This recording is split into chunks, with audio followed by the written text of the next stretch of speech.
இருக்கும் தமிழர்களுக்கு வணக்கம். அதாவது இப்போல்லாம் பார்த்திங்கன்னா நம்ம அப்பா அம்மா காலத்துலலாம் அதிகமாக டைவர்ஸ் கிடையாது.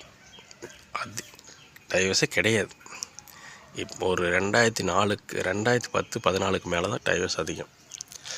அவன் விருப்பப்படி கல்யாணம் பண்ணியதுனால அவங்களுக்கெல்லாம் ஒரு ஞாபகப்படுத்துவோம்.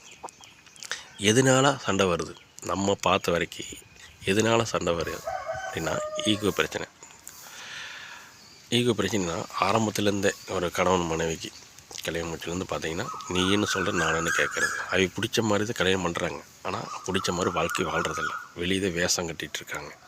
எல்லாருமே வெளியே தான் வேஷம் மாதிரி சிரிச்சுக்கிறாங்க, பவர் அடிச்சுக்கிறாங்க. அது மாதிரி